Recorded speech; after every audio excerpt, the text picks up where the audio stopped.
C'est quoi ta vie, justement, maintenant? Alors ma vie, c'est... j'ai une dame à la maison qui me fait super bien à manger. J'ai un petit dernier qui me rend complètement gaga. J'ai une bonne hygiène de vie, je fais plein de sport. Je dors à 23h, je me réveille à 7h du mat. J'ai un super public qui m'attend. J'ai de nouvelles affaires qui tournent, qui marchent. Je suis débordé, je traîne plus trop, on me voit plus trop. Enfin voilà quoi. Ça fait combien de temps que tu es en studio, là? Je suis en studio depuis que je suis sorti de prison, depuis la fin juin 2014, ouais.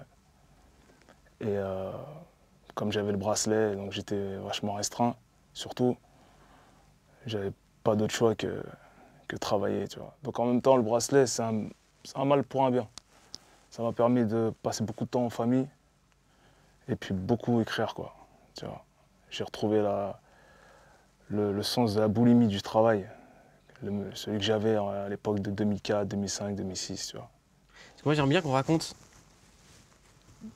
ton histoire, parce que les gens voient aujourd'hui les clashs, les histoires, les trucs comme ça, mais ils ont tendance à oublier que tu fais partie de la génération qui a fait connaître le rap à un plus grand public, qui a explosé après à travers la mafia qu'un free. L'imprévisible Tosfi, Marseille au Capri, tout droit sorti de Vitry sur scène, original scala du centre spray, pour les doigts la chair de paix, le vide anti-police, le marginal, tout chaque jour combat le système, de la justice, raciste. À travers tes solos. Pour les gros et les petits torses, 94, la goule elle fait les torses, 94, on a vécu l'entorse, 94, c'est que l'union fait la force, 94. Et qui a connu le rap à l'époque où ça faisait partie d'une culture qui s'appelait le hip-hop. Parce que toi, t'étais un piqué de ça. Bah écoute, moi je suis un passionné. J'ai commencé le rap sans penser à l'argent. Tu vois, je faisais des freestyles au quartier, à Vitry, Orly, Choisy.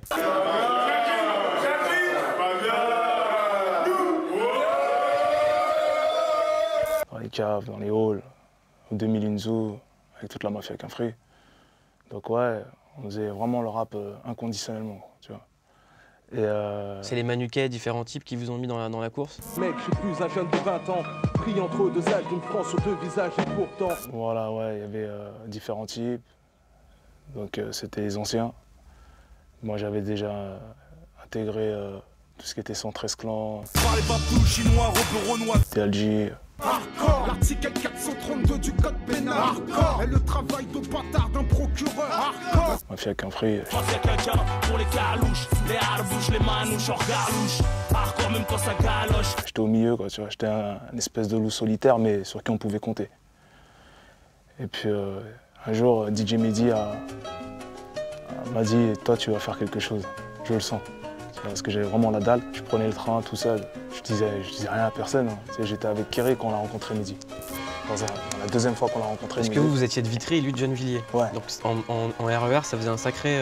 Sacré bout de chemin.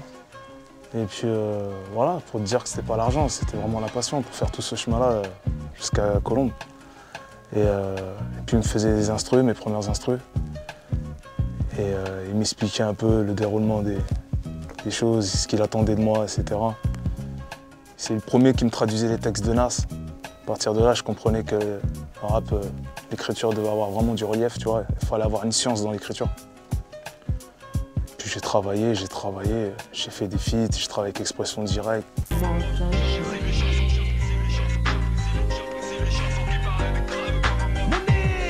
est déjà parti en YouTube. Ils disent de moi que je suis devenu fou. Le gars, il devrait être pas du tout comme tu le crois. Malgré les apparences, je crois qu'un le passe à la caille. Comment elle s'est fait la connexion avec Expression Directe? La collection avec Expression Directe, c'est Tintin, Widi. C'est par rapport à Kemar aussi. Kemar nous a présenté, Rod Lion, se fréquentait dans les studios. Donc c'était la bonne école, quoi. Puis du coup, on a décidé de taffer ensemble, tu vois. À cette époque, vous mettiez souvent des Zoulous, et il y avait l'école rap de rue, donc, qui était portée par Rod Lion, qui avait sorti sa compilation Ghetto Youth Progress. Il y avait toute l'équipe d'Expression Directe, et vous étiez les mecs, moi je me rappelle, qui débarquaient dans les radios, pas habillés en Châtelet, quoi. Pas en softball, ni en Ouais. softball, en Carl-Kenny, avec des sacs à dos bizarres. Là. Les tarots, là. Ouais, c'était un plaisir de sortir du quartier, tous ensemble, dans le train. On était chaud, on avait envie, quoi. On voulait montrer à tout le monde, c'était à l'époque du Wu-Tang. Donc on se sentait, on avait tous quelque chose du Wu-Tang dans notre tête, tu vois. C'était dark. Sauf que le Wu-Tang, ils se battaient pas pendant qu'ils allaient faire des freestyles. Ah, t'en sais rien. Hein. Tu vois, t'en sais rien. Après, est-ce qu'on se battait? Non, bien, on faisait nos freestyles, tranquille. Si on nous cherchait pas, il n'y avait rien. Quand on voit le film Straight Outta Compton, They want NWA? Let's give them NWA. on se dit en France, s'il y a bien un groupe qui mérite son film, c'est La Mafia qu'un Free. Est-ce que vous y avez pensé ou pas? J'en ai entendu parler, mais je me suis pas prononcé.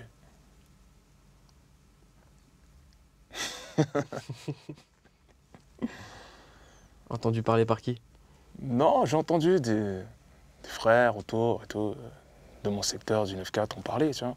Je sais qu'il y a un moment, il était question d'eux. Après, on n'est pas venu à moi pour me dire ouais, on le fait pas. Puis moi, j'étais vraiment ailleurs aussi, tu vois. Est-ce que ça t'arrive de réécouter le morceau Thug Life de Kerry James? Sans ROH, je sais quoi a été ma jeunesse. I love you, my man. God bless you. Thug life. Ça fait un moment que je ne l'ai pas écouté, mais c'est un morceau que j'ai bien validé, qui est très fort. Parce que bizarrement, c'est le dernier morceau où vous étiez tous ensemble alors qu'il n'y avait qu'une seule voix. Est-ce que ça vous manque pas d'être tous ensemble avec une seule voix qui est celle de Kerry? Tu sais, je suis sorti de la Mafia qu'un Free J'ai commencé à avoir un désamour pour la Mafia qu'un Free en 2004-2005, après la cerise sur le ghetto. Tu vois. Et quand Kerry a fait son retour officiel sur l'album d'après, je sais plus c'était quoi déjà, l'album où il y avait Thug Life. Tu vois, il me conseillait de revenir, tu vois, il me parlait, parce que voilà, on était nostalgiques, on disait à l'époque, on était tous ensemble, etc., tu connais. Mais moi, j'étais déjà pleine bourre sur ma carrière, j'enchaînais les doubles albums, j'enchaînais les freestyles, tu te souviens de mon époque, hein. Donc, après ça, si tu veux, quand t'as plus les mêmes affinités, tu te dis pourquoi le faire, parce qu'avant on le faisait vraiment parce qu'il y a des affinités, parce qu'on se disait tous derrière l'un et l'autre, parce qu'on était vraiment en relation fraternelle, tu vois. Quand toutes ces valeurs-là disparaissent et que les gens, qu'il y a des reproches entre les uns et les autres, on se dit ça sert à rien de forcer, tu vois. Et c'est même pas pour critiquer l'autre ou l'autre, ça y est, l'histoire elle n'est plus à refaire, quoi, tu vois. Quand il dit il y a peut-être pas une équipe dans le rap qui est en souffert, c'est la vérité. Y'a peut-être pas une équipe dans le rap qui est en souffert. Où on y était, on y a saigné à cœur ouvert. Ouais, ça c'est vrai ça. Tu te dis pas, ça vaut le coup de... Mec, ce morceau ça part en couille. J'entends une réaction de mauvais garçon dans la poule. Ou la merde, et s'il le faut, vous ta cagoule. Le fait c'est plus ce qu'il faut. Merci à vous tous. Merci l'Élysée Montmartre. Hardcore, hardcore, hardcore, hardcore, hardcore, hardcore. Parce qu'il n'y a pas une équipe dans le rap qui a une telle histoire. Aujourd'hui, on n'a plus les mêmes centres d'intérêt, tu vois. Les gens, ça fait des années, on ne s'est pas fréquenté. Tu vois, il y a eu des quiproquos, il y a eu des clashs, il y a eu des manques de principes là et là, des choses. Tout le monde a des choses à se reprocher dans cette équipe. Tu vois.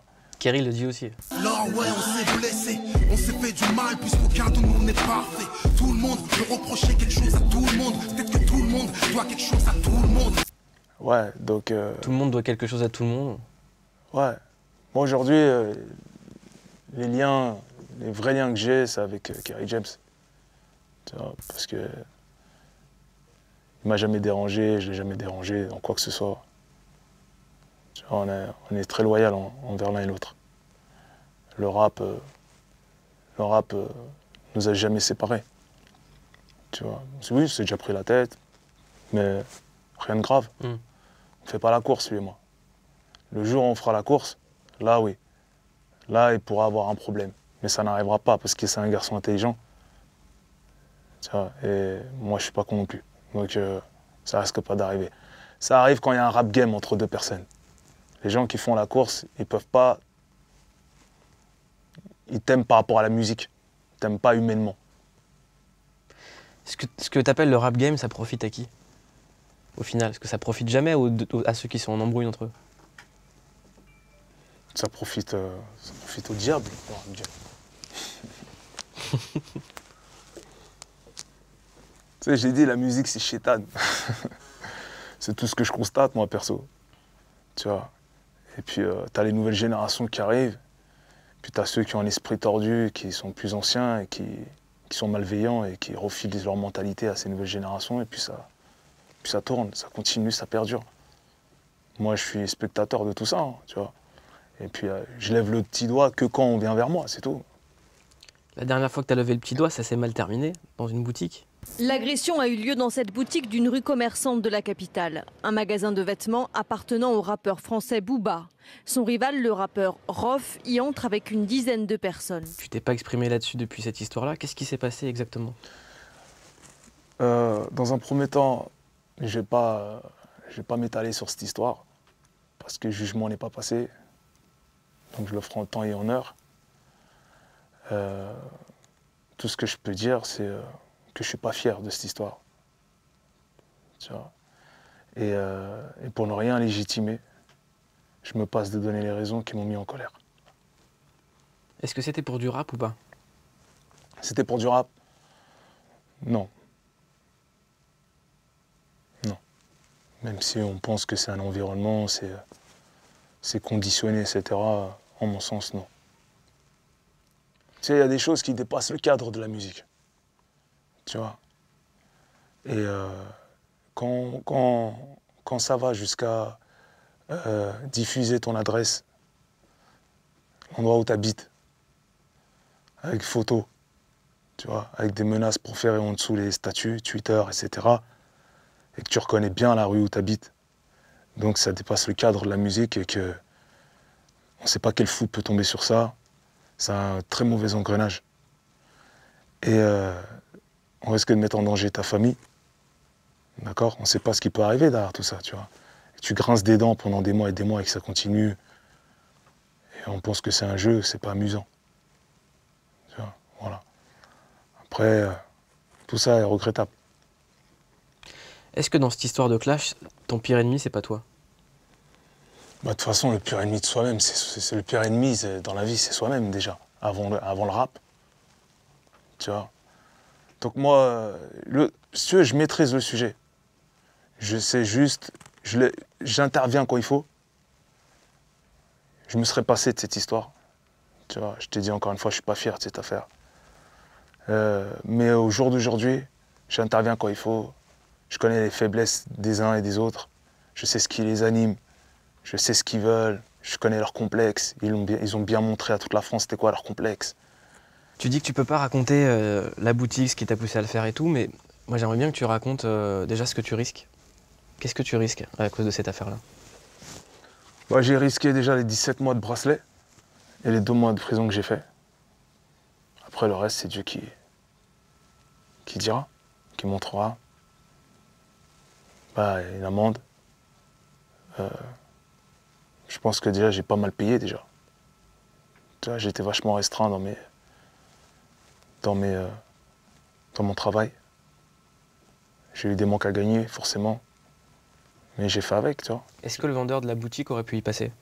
Est-ce que tu t'es dit ça ou pas? Est-ce que tu y as pensé? Ce que je me dis aujourd'hui, c'est que plus de peur que de mal, et que c'est pas exemplaire et c'est des choses à ne pas refaire. Point barre. Parce que... Et puis ce que je me dis aussi, c'est que le mal est fait, mais il y a eu pas mal de rajouts, tu vois. Parce que moi, je sais qu'il y a eu quand même des dépositions dans les 24 heures qui ont suivi. Donc l'histoire du coma, l'histoire de tout ça, c'est exagéré. Voilà. Comment ça se passe quand on se retrouve dans un fourgon, les menottes, alors qu'on vend plein de disques, qu'on est censé faire une tournée? Comment ça se passe ce jour-là? On regarde ses pieds. On regarde ses pieds et puis on se dit merde, tu vois. Et mais moi je suis quelqu'un qui relativise vite. Tu vois. Comme il a dit, je crois que c'est Nelson Mandela. Il n'y a pas de défaite. Tu vois, tu gagnes ou tu apprends. Et j'ai appris. Je tire des leçons. Tu vois. Mais c'est quoi le quotidien d'un artiste comme toi en prison? Bah déjà, je suis isolé, donc je suis tout seul dans ma cellule. Il y a les bons côtés et les mauvais côtés, tu vois. Tu es tout seul, tu es bien, tu as ta liberté, il n'y a personne qui t'embête, qui te parle, qui te fait chier, quoi, tu vois. Et puis après, voilà, tu as le temps de tout remettre en question, de faire des introspections de toi-même et de te retrouver, tu vois. Et d'écrire des tas de chansons, lire, regarder la télé, des choses que je faisais pas trop, regarder la télé. Je regarde jamais la télé, moi. Tu lisais quoi? Tu regardais quoi? Ouais, je lisais des trucs à la bibliothèque, je peux même pas te dire. Tu vois, je cherche des choses, moi, quand je lis, mais je cherche pas à regarder l'histoire dans ma tête, tu vois. Je discute pas trop par la fenêtre, parce que souvent, c'est des plus jeunes qui parlent par la fenêtre et t'es pas forcément dans le même sujet, tu vois. Et voilà. Écrire, enchaîner les titres, les chansons. Tu vois, t'es comme un savant fou. T'es là, t'arrêtes pas. Tu lis les lettres aussi quand on voit, tu reçois beaucoup de courriers. T'as les matons qui me disaient il faut ton facteur, parce que tous les jours j'avais du courrier, j'avais pas mal de courrier, tu vois. J'avais 3 sacs poubelles de courrier. Plus de 1000 lettres au moins, tu vois. T'as conscience, ça va faire 10 ans que ça dure les clashs? 10 ans? Ouais. Mais moi, les clashs, je sais pas comment toi tu le perçois, mais moi, les clashs, ça m'empêche pas de vivre. Hein. Ça peut durer encore 15 ans, c'est pas mon problème. C'est qu'à un moment, t'es allé en prison suite à des histoires de clash. Et non. Ça... Non. Moi, la première fois que j'ai... Ah, là. Ouais.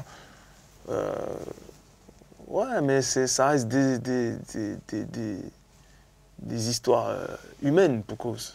Tu vois. Ça se passe pas chez les animaux, ça se passe chez les humains. Donc, ça m'empêche pas de vivre, quoi. C'est tout ce que je veux dire. Mais on parle que de ça. On parle que de ça. Parce qu'il y a ceux qui veillent à ce qu'on parle que de ça. Moi, j'ai lu ton dernier statut Facebook, tu dis qu'il y a des médias qui choisissent leur camp. Bah, c'est clair. C'est clair, aujourd'hui, je m'aperçois que quand tu tapes mon nom Rof sur Google, tu peux pas éviter ces quelques médias, sites web, hip-hop, qui font que de relayer des bêtises. Et eux ne visent qu'à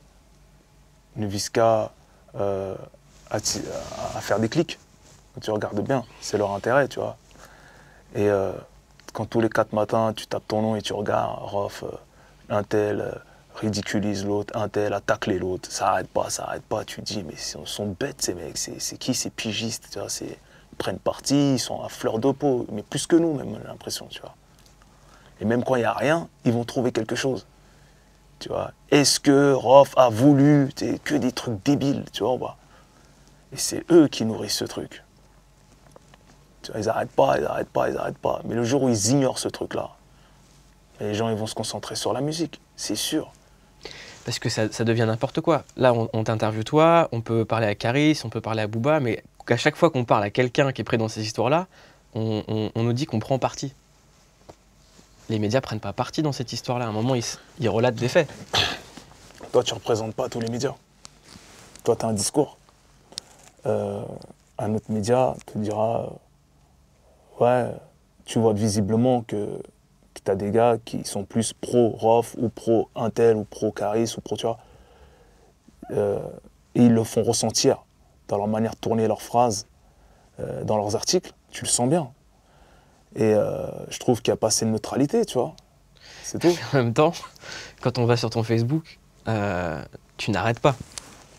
Tu n'arrêtes pas. Ça va de la vidéo où tu étais dans le noir avec l'histoire de la ceinture. Adama a bloqué ça, il a pris la ceinture. Il a rendu sur lui, mais il a tapé avec la ceinture. Booby a dit arrête. Il a crié arrête. Ça, c'était rigolo, ça. Écoute. J'ai passé une année où je me suis fait charcler. Je me suis fait attaquer tabassé médiatiquement. Tu vois, on a dit tout et n'importe quoi. Les gens, tu as des artistes, plutôt que de défendre leurs albums, ils ont centré leur promo sur moi. Pourquoi? Parce qu'ils ont une vraie défaillance artistique. Ils ne peuvent pas parler de leur musique, parce que leur musique passe après moi, on dirait. C'est-à-dire qu'on dirait qu'ils ont besoin de moi. Ils savent que ça va faire parler les médias, et d'ailleurs même les médias les sollicitent parce qu'ils savent qu'ils vont parler de moi, tu vois. Donc c'est dire à quel point je joue un grand rôle dans leur carrière. Et je me suis rendu compte que je passais pour un tremplin. Tu vois, bah, dire mon nom, c'est vendeur. Me tacler, me clasher, faire des gros titres avec Rof, ça va attirer. Les mecs, ils ont compris ça. Moi, au jour d'aujourd'hui, si tu pouvais te passer de parler des clashs, l'interview marcherait, fonctionnerait parce que j'ai de la musique. Tu comprends ou pas?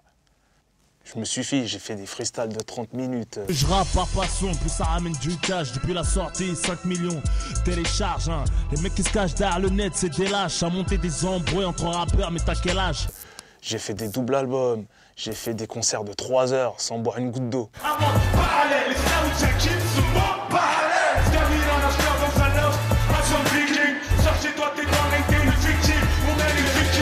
Tu vois, je suis plus dans la performance, moi. C'est mon taf. Je suis pas dans il faut que je parle de lui pour qu'on me regarde.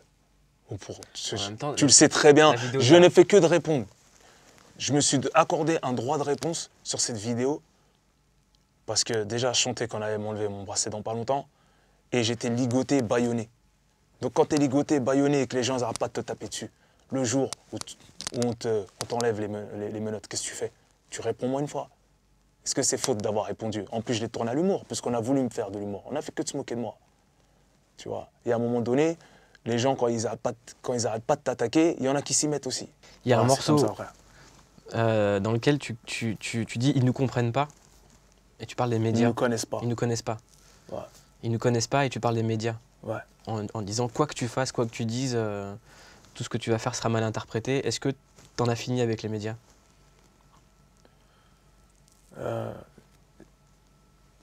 Écoute, si j'en ai fini, on n'en a pas fini, j'en finirai quand je sortirai du rap. Parce que tu cites BFM.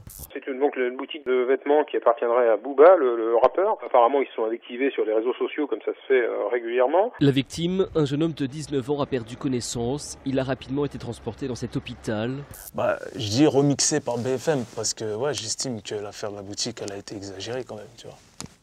Elle a été extrapolée.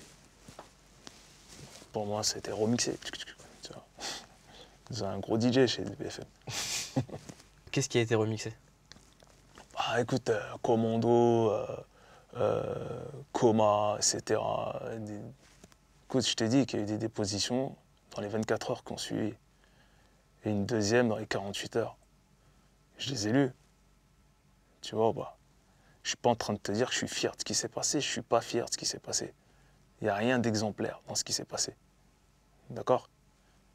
Mais voilà, je trouve que peut-être que ce jour-là, il n'y avait pas une information, incroyable. Il ne s'est rien passé dans le monde ce jour-là et c'était moi qui devais... Est-ce que tu as le droit d'approcher Booba physiquement ou pas? Non. Donc vous allez être condamné à une guerre virtuelle, à un truc virtuel? Non, moi j'ai pas le temps, j'ai pas le temps. Tu sais, t'as vu, quand je réagis sur Internet, c'est fatal. Hein. Tu vois, j'ai le public avec moi, tout le monde sait, j'ai mon public, il lâche pas. Tu regardes mes statuts, tu regardes en dessous, personne ne m'insulte, il n'y a pas de trucs comme ça. Hein. Alors explique-moi le dernier statut, parce que j'ai pas compris cette histoire de piratage de boîte mail. En fait, t'as reçu un mail au nom de la crime. C'est pas moi qui ai reçu, mais webmaster.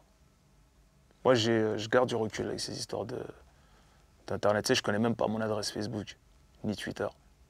Pour de vrai. Je communique par WhatsApp avec mes webmasters et puis ils font ce que je leur dis de faire. Et donc eux, ils reçoivent un mail au nom de la crime, c'est ça? Ils reçoivent un mail au nom de la crime, à qui je fais un petit coucou.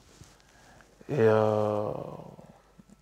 puis voilà, en gros, j'ai vu que tu fais des vidéos lyriques, et ça s'adresse à mon webmaster. Se faisant passer pour la crime, j'aimerais que tu fasses une vidéo lyrics avec un lien en dessous, clique dessus, tu verras comment ça s'appelle, mes textes, mon morceau. En fait, le lien, c'est un lien pirate qui est destiné à donner accès aux Gmail, etc. Tu vois. Les mecs, c'est des geeks, c'est des champions de ça. Tu vois. Donc, comme le webmaster, c'est un geek aussi, il a compris le système, il n'a pas eu de mal à remonter le truc, tu vois. Et puis il revient encore à la charge, ouais, Ousni va bien, le morceau qu'on a fait ensemble avec la crime. Est-ce que tu peux me l'envoyer? Le mec, il demande à se faire envoyer le featuring. Donc visiblement, il a peur de ce featuring, il veut l'avoir, avec un lien en dessous, il veut l'avoir pour pouvoir le faire fuiter. Tu vois. Parce qu'il se dit que c'est une arme maîtresse, ce morceau. Il va le déranger. Donc, ils ont réussi à avoir l'adresse IP, et puis en remontant l'adresse IP, ça donne sur Google, le nom ressort, il y a marqué le label de la Zoulette. Tu vois. Donc à ce moment-là, il m'appelle, il m'explique l'histoire. Moi, je comprends rien aux histoires de geek, tu vois. Et puis je fais, mais non, ça tient pas la route, qu'est-ce qu'on m'a raconté, tu vois. Et puis derrière ça, ils me remontent l'histoire ils arrivent à le géolocaliser. Géolocaliser avec l'adresse IP. Tu vois, sur iPhone, tu peux savoir où t'es et tout ça. Je vois la rue Quincampoix. Je regarde. Eux, ça leur saute pas aux yeux parce qu'ils se disent pas, on va le taper sur Google pour voir qu'est-ce qui se passe dans la rue Quincampoix. Moi, j'y vais, je regarde. Que je dis, ouais, je peux pas intervenir dans ces histoires tant que j'ai pas de preuves formelles, tu vois. J'y vais, je regarde, je cherche, je descends. Et puis je vois, encore une fois, le nom du label de la Zoulette apparaître, 38 rue, Quincampoix, des bureaux loués, etc. J'ai dit, bon, bah, screenez-moi tout ça, parce que là, ça tient la route. Tu vois, on dirait une enquête policière. Hein. Ah, mais c'est les experts. C'est les experts, ouais. Mais qu'est-ce que tu veux de plus que des preuves? J'invente rien. Alors le Zoulette qui dit, mitonner, c'est bien, prouver, c'est mieux. Je valide, me prouver, c'est mieux. Donc qu'est-ce que tu veux que je fasse? Qu'est-ce que tu veux que je fasse? On n'a pas que ça à faire d'inventer des histoires comme ça. Tu vois. Donc après, je comprends parce qu'il a peur. Il a peur de mon album, il a peur, il fait la course. Quand tu fais la course avec personne, t'as pas peur. Nekfeu, il sort le 4. Mais notre histoire est un trésor, enfermant la vérité. Symbole d'espoir laissé dans les cieux. Deux âmes sœurs, les yeux dans les yeux. Je le connais pas. Est-ce qu'il a peur de Rof? Non. Est-ce qu'il fait la course avec Rof? Non. Jules non plus. Y'a de quoi leur faire peur, y'a ce qu'il faut dans la porte, y'a de quoi leur faire peur. Jules, est-ce qu'il fait la course avec moi? Non. Moi, est-ce que je fais la course avec eux? Non. Donc, j'espère qu'ils feront une bonne première semaine. Mais est-ce que je dois ressentir un mal ou je dois être vexé ou un complexe de faire moins ou plus qu'eux? Je m'en fiche. Quand Gradure est arrivé, il disait, bon, moi je fais partie de la génération qui a émergé parce que les rappeurs comme Rof et Booba et tout ça ont laissé la place en se clashant. Moi, je laisse aucune place, perso. T'as écouté mon album. Je suis en forme. J'ai plein de choses à dire. J'ai un autre album qui est prêt, qui s'appelle Surnaturel. Celui-ci s'appelle Love of Game. J'ai 60 morceaux dans les machines, donc j'ai 4-5 albums qui sont prêts. Tu vois. Donc faut vraiment pas se leurrer et se faire des films sur moi. Moi, je suis un kicker, je suis un performeur, je suis un classic man. Tu vois ou pas? Donc, je suis le gars, quand je prends le micro, tout le monde approche. Dans les cibles de cet album, il y a aussi Les Inrecuptibles et Colette. Ouais. Bah ça, ce média, à la base, j'ai rien contre lui. C'est juste qu'il a quelque chose contre moi, visiblement, depuis quelques années. J'ai vu des trucs, j'ai lu des trucs qui étaient infondés, qui étaient juste parti pris, c'est tout, point barre. Parce que c'est la deuxième fois, il y avait déjà une rime, si t'as plus de PQ, arrache les pages des Inrecuptibles. Parler de la rue et la subtilité de la hype incompatible. Ça plus de PQ, arracher les pages des Inrecuptibles. Ouais, on t'aime pas et puis c'est tout, tu vois pas. Voilà, on a pris parti, point barre. À ce moment-là, pour moi, il n'y a pas de... Ils jugent arbitrairement le rap, quoi, et j'aime pas ça. Les mecs, ils se réunissent tous avec leurs rappeurs préférés, comme un conseil de classe, et ils se mettent à distribuer des notes aux rappeurs, un tel, lui il est bon, lui il est pas bon, lui il pue la merde, ça parle mal. Tu vois, comme s'ils en avaient le crédit et l'agrément. Et après, ça parle de faire la paix dans le rap, ça parle de... Faut arrêter les clashs alors que ça nourrit, ça joue les séparatistes, ça, tu vois. Voilà, donc il faut arrêter de toujours tirer sur les rappeurs, il faut déjà regarder ceux qui les jugent. Pourquoi est-ce que tu penses que les Inrocks, ils n'ont pas le crédit et l'agrément pour parler de rap? Bah, il n'y a qu'à voir, ils sont là en train de dire Rof, lui il est pas bon, lui il est pas bon, lui il est pas bon. Est-ce que vous rappez, vous savez tenir un stylo, vous savez écrire, vous savez rapper, vous savez faire quoi? À part faire des articles, c'est bien, c'est votre métier, vous faites peut-être mieux que nous. Tu vois, on n'envie pas vos places, tu vois, mais on ne vient pas critiquer vos articles, on ne se prend pas la tête sur vous, pourquoi vous le faites pour nous, tu vois pas. On essaie de faire des choses, et moi je suis un gamin de quartier à la base, j'étais un gamin de quartier, je viens de très loin, très bas. Tu vois, les mecs ils n'ont pas idée du temps passé en studio à chercher, à trouver des rimes, à faire des classiques, des morceaux, tout ça. C'est avec de l'amour qu'on fait tout ça, c'est avec de la souffrance et de l'amour, tu vois. Et t'as des gens comme ça sur quelques coups de stylo qui, tu connais ni d'Adam ni d'Ève, tu sais même pas qui ils sont, qui n'arrêtent pas de te juger gratuitement comme ça. Pour moi c'est gratuit, tu vois. Après ils ont le droit, oui la liberté d'expression, pas de problème. Mais dans le sens positif, tu vois, donne de la force, soutiens les gens, soutiens les jeunes, tu vois. Moi je pense comme ça perso. Dans chaque album de Rof, il y a une expression sortie. C'est laquelle? T'as trouvé laquelle toi? Bah, c'est reparti comme en 46. Ouais, bah écoute, c'est comme en 40, mais j'ai décidé de dire comme en 46 parce que j'avais une rime en is. J'avais une rime en is et j'ai dit 46. Pourquoi il faut toujours faire... hein? Moi, je suis anticonformiste. J'aime pas les phrases académiques, j'aime bien remixer, tu vois. Voilà, c'est l'intro. C'est le morceau qui ouvre l'album. Et ouais, c'est l'un de mes préférés.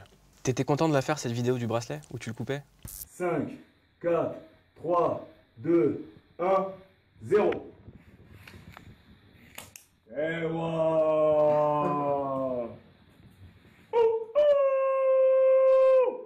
C'est reparti comme en 46. Tu l'attendais depuis longtemps? J'attendais le moment de le couper, ouais.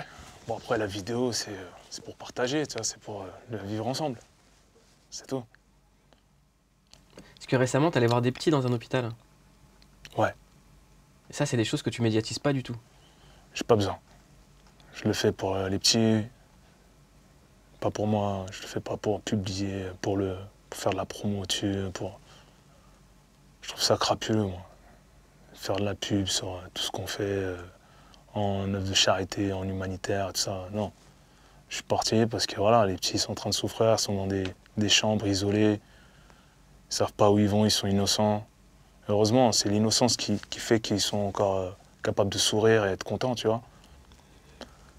Et j'ai été avec Séverine, de l'association Fugain, Florette, et pour une association qui se bat contre le leucémie. Puis j'ai appris des tas de choses, tu vois. J'ai pris mon temps, j'ai passé une grande journée à l'hôpital Robert Debré. Et ça m'a beaucoup touché, quoi. Qu'est-ce qu'ils te disent, les petits, quand tu les vois? Ils te voient comment? Comme un grand frère? Comme un ouais, super-héros? comme un grand frère, ouais. Bon, certains, ouais, comme un super-héros. Mais bon, je les redescends vite sur terre. Je suis pas un super-héros. Bah écoute, moi, j'essaie de les taquiner, tu vois. Je suis quelqu'un qui aime bien vanner, qui aime bien rigoler. Ah, j'ai vu. Et moi, je rigole avec eux, j'essaie de les rassurer, tu vois. Et au début, ils ont les mains tremblantes, ils sont comme ça, ils y croient pas, tu vois. Ils y croient pas, et puis au final, ils voient que je suis un mec terre à terre et qui est accessible. Et puis, pour moi, il n'y a pas de star, quoi. Moi, j'ai pas fait le rêve d'être une star, hein, je te le répète. Hein. Les mecs qui veulent être des stars, des people, tout ça, c'est leur problème. Moi, je vis caché pour être heureux, moi. Tu vois. La dernière fois qu'on t'avait interviewé, tu te comparais à Vegeta. Tu disais que ton personnage préféré, c'était Vegeta. Non, c'est Broly.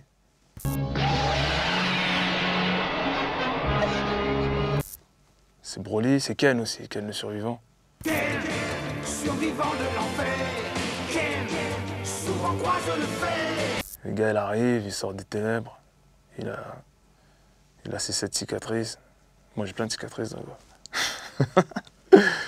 Et il est prêt. Il a toutes les techniques.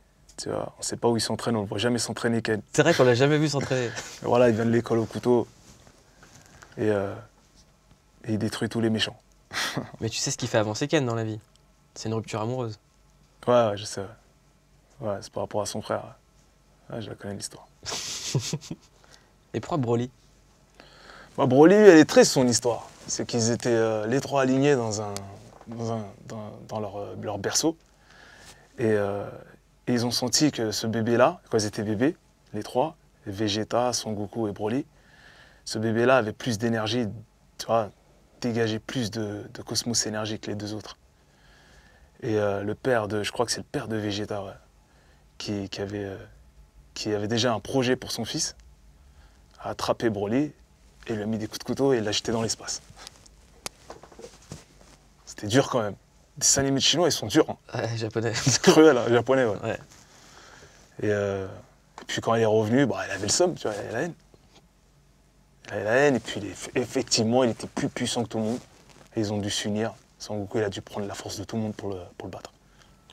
Il y a aussi une autre valeur qui est dans tous tes albums, et ça depuis le début, c'est la religion. Tous tes albums, il y a une grosse côté de spiritualité. Est-ce que toi, c'est quelque chose qui te canalise? Ouais, bien sûr. C'est fait pour. C'est fait pour aussi. Et Est-ce que les Comoriens sont très religieux, très pieux? ouais, les Comoriens sont une communauté assez pieuse, discrète. Tu vois. Je pense que c'est plus la jeunesse qui fait parler d'elle pour des bonnes choses. Tu vois. On n'est pas non plus parfait, on est comme tout le monde. Mais j'aime beaucoup ma communauté, tu vois, parce qu'elle est discrète, elle est là. Et là, il n'y a pas longtemps, j'ai ma mère qui a été définée pour mon grand-père, qui a été reconnu tirailleur à la place de l'Étoile. Ça a été une grande fierté pour elle. Bon. Vive les Comores. Et quand tu apprends que ton grand-père a été reconnu comme tirailleur, ça te fait quoi? Bah écoute, ça me rappelle que mon grand-père était un grand bonhomme, un grand monsieur, qu'il a accompli sa mission de chef de famille. Tu vois, tout le monde s'en est sorti grâce à Dieu. Grâce à lui, on est français. Et la France est mon pays adoptif. Je me sens français. Jusqu'à que je tombe sur des gens qui me rappellent que je ne viens pas d'ici à la base, forcément. Et c'est grâce à lui on peut dire que je suis ici. Mais qu'est-ce qu'on ressent en tant que petit-fils de tirailleur qui s'est battu pour la France, quand on entend la France, tu l'aimes ou tu la quittes? Qu'est-ce que tu as envie de leur dire à ces gens? J'ai envie de dire que grâce à mon grand-père, des gens comme mon grand-père, bah, la France, t'es encore dans ton pays, tu vois. Tu te sens encore dans ton pays, à ces gens-là. Parce que sans des gens comme mon grand-père, bah, tu seras envahi, tu serais colonisé, comme nous on a pu l'être un jour. Et quand tu vois aujourd'hui un groupe français arriver de nulle part comme PNL, qu'est-ce que t'en penses? Je la bute sous le soleil, ouais. C'est bien. Je trouve ça bien, moi. Je trouve que ça devrait arriver plus souvent. Tu vois. Moi, je les encourage et eux, comme d'autres.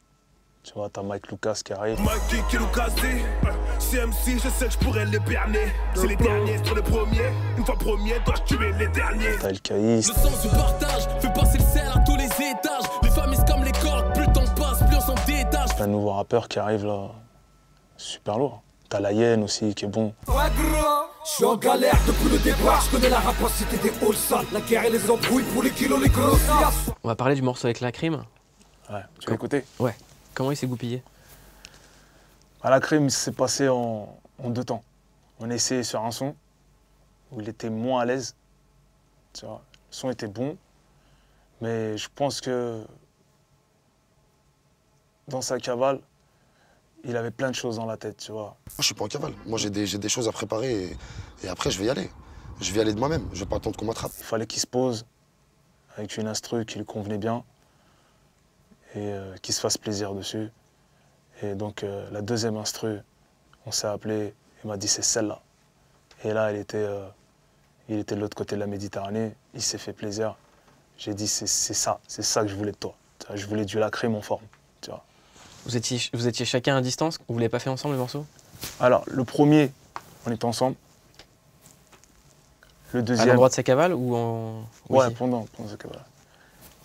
Le deuxième, il a fait de son côté. Mais on se parlait tout le temps.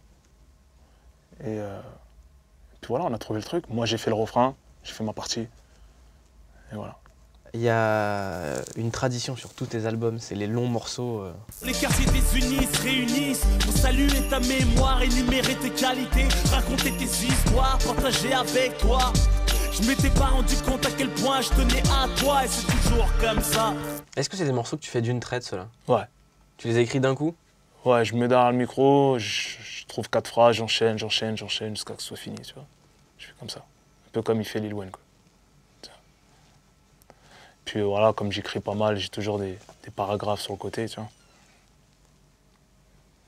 Puis j'essaie juste de rendre le tout cohérent et voilà. Est-ce que c'est ces morceaux qui tournent encore le plus? C'est pas forcément les singles qu'il y a eu en radio, etc. Bah, j'ai gâché plus d'un single, moi. Des fois, je me dis, ah, on va faire un petit son qui on va s'enjailler dessus, et finalement, ça devient un morceau très très sale. Écoute, j'aime ces morceaux-là, tu vois, parce que j'ai le temps de lâcher plein de flows et de dire vraiment ce que je pense, ce que j'ai sur le cœur. La mort met tout le monde d'accord, fait oublier les causes. Soit tu relativises, pète les plombs, te laisse aller. Je pleure pas, mais mon écriture est salée. Tu vois, t'as la division 2, t'as tous les étages qui jouent mes sons. Puis le gars, il écoute Que regretter 15 fois d'affilée. Elle est triste, la chanson. Je lui dis, arrête. Regarde où on est, tu me joues des morceaux tristes et tu me les 15 fois d'affilée. Puis j'entends, ah, ça fait du bien, gros, ça fait du bien. Faut pas les faire, ces morceaux-là, tu veux pas qu'on les écoute. Il me dit ça. Tu vois. Donc voilà, c'est juste pour dire que ces morceaux-là, c'est mes morceaux de prédilection, c'est les morceaux qui ont fait Rof. C'est vrai, je les chante pas beaucoup en concert, je les chante que dans les grands concerts. Par exemple, Dounia, je l'ai pas encore chanté sur scène. Je m'étais préparé à le faire pour la tournée. Pas pour la première date du Zénith, mais pour la deuxième. Bon, malheureusement, j'ai eu le problème. Et j'ai hâte de faire ça sur scène. Tu vois, on me le reproche, même Kerry, une fois, il me dit pourquoi tu chantes pas ces morceaux-là? Parce que c'est un gars du concert, hein, James. Il me dit pourquoi tu chantes pas ces morceaux-là? Tu vas attirer d'autres publics encore, etc. C'est mon destin, je l'accueille les bras ouverts. Le monde m'a pourri la vue, pour ça je regarde de travers. Je suis blasé de tout et je kiffe peu de choses. Je me passe d'une femme, la passion fan, comme une rose. On se rappelle aussi de Cassos for Life, et toi, tu as toujours mis en avant et assumé ce côté-là. Bah, on est vu comme ça. Comme des cas sociaux. J'aurais dit, ouais, c'est un cas social, voilà, il vient de Vitry-sur-Seine, il a traîné en banlieue, il s'habille en Lacoste dans sa jeunesse. C'est un cas social. Écoute, si tu me vois comme ça, on va jouer avec ce mot-là. Moi, le mec qui dit Cassos, j'ai dit je le prends et je vais le narguer avec. J'adore ça. Tu vois, parce que ça veut pas dire que t'es mieux que moi ou que je pourrais pas me transcender, évoluer dans la vie, m'améliorer. Ça veut pas dire ça pour moi. Faut jamais faire de complexes. Moi, j'aime pas les complexes. Après cet album, il y a Surnaturel qui arrive. Dans combien de temps? Je sais pas. Parce que j'arrive plus à te suivre. Quand je vais le sentir, tu sais, il s'est passé quelque chose d'extraordinaire. Je devais faire un album. Enfin, j'étais sur l'album Surnaturel. J'ai fait voilà les morceaux, j'ai fait plus de 60 morceaux. Je me frottais les mains. Et puis du coup, je me suis dit, bon, avec l'équipe, on a réfléchi, on s'est dit, allez, fais une mixtape. Il y a les petites nouvelles générations qui ne te connaissent pas sous cet angle de vue-là. Ils ne connaissent pas le rough freestyler qui se fait plaisir, qui se lâche. Attaque une mixtape. Mais j'étais dans l'inspiration de l'album, tu vois. Donc j'ai commencé en septembre à faire la mixtape. Et au final, on s'est rendu compte, à la fin du projet, j'ai fait 22 titres en l'espace d'un mois, que ça sonnait plus album et qu'il était réducteur de l'appeler mixtape. Parce que je sais pas faire des petits morceaux légers, genre mixtape et tout, je sais pas. Déjà, il n'y avait pas de phase B, il n'y avait pas de mix, donc c'était loin d'être une mixtape. Et voilà, le seul hic, c'est que j'avais fait l'annonce. Tu vois. Mais bon, c'est les aléas du métier, quoi. Finalement, on est revenu sur l'idée d'un mixtape, on a appelé ça un album. Et puis de toute façon, les gens, qu'est-ce qu'ils s'en foutent? Ce qu'ils veulent, c'est un album, c'est du son, c'est tout. Tu vois. Est-ce que tu penses à l'après-rap déjà ou pas? On est déjà dans l'après-rap, on est. Pour toi, est-ce que tu te dis... Moi, j'ai du mal à te voir arrêter d'aller en studio. Même moi, mais tu sais, des fois, j'ai... Bon, ma femme le sait, 4-5 fois par an, je tape des trips où j'ai envie d'arrêter le rap, où je m'imagine sans le rap, parce que je suis quelqu'un qui veut s'émanciper, s'ouvrir à d'autres horizons, connaître d'autres choses, apprendre. Tu vois, je suis ambitieux, quoi, tu vois. Et puis, album, promo, j'ai l'impression de tourner en rond, des fois. Tu vois, et puis le game ne me ressemble pas forcément aujourd'hui. La mentalité qui règne, tout ça, je trouve ça débile, des fois, tu vois.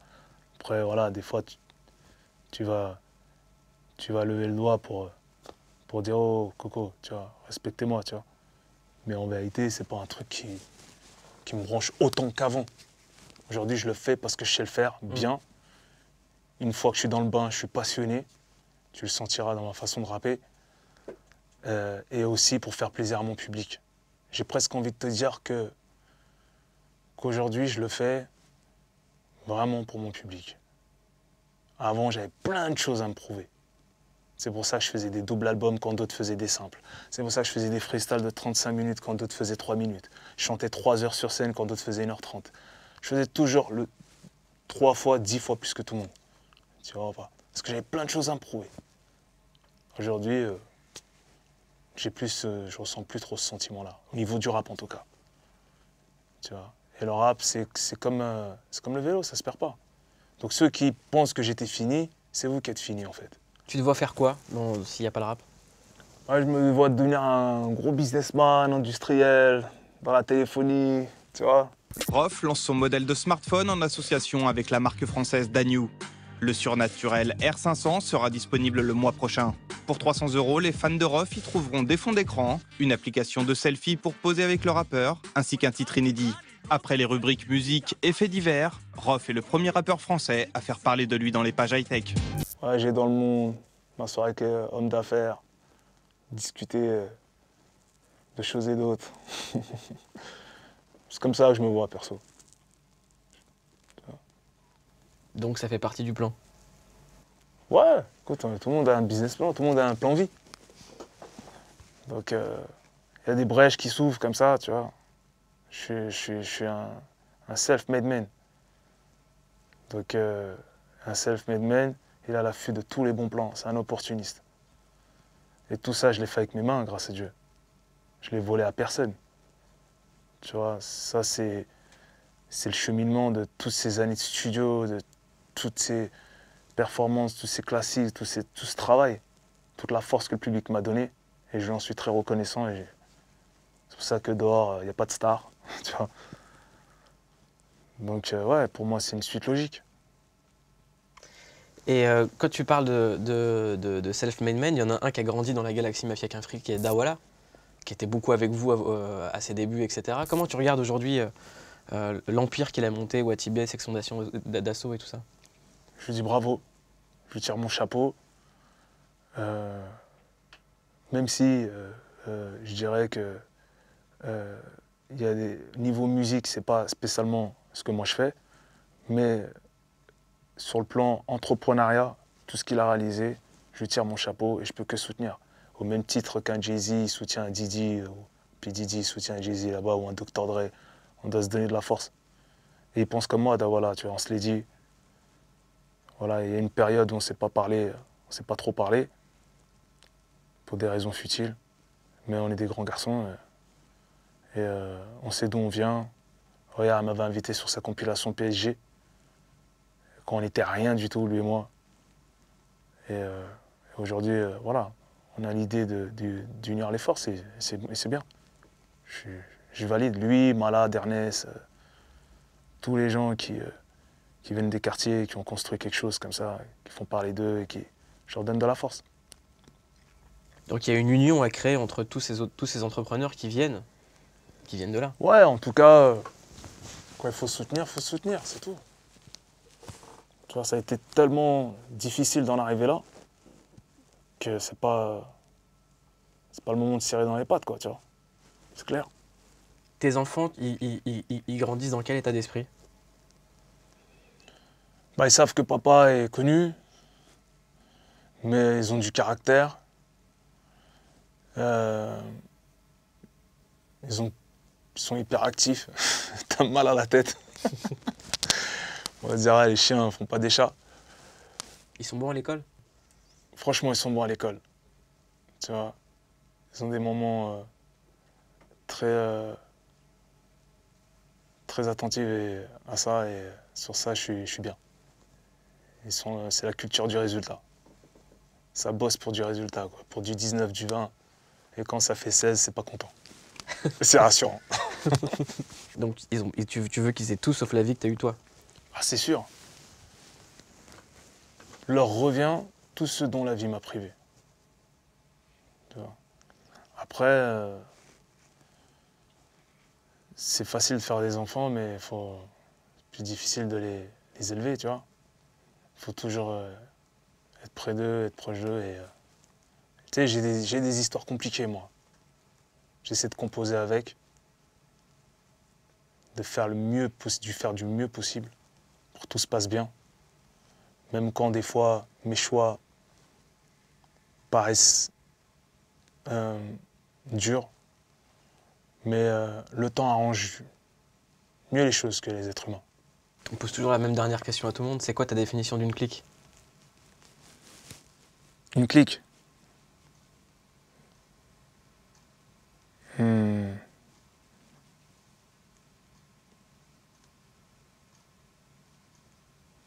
C'est une famille, une équipe, un état d'esprit partagé.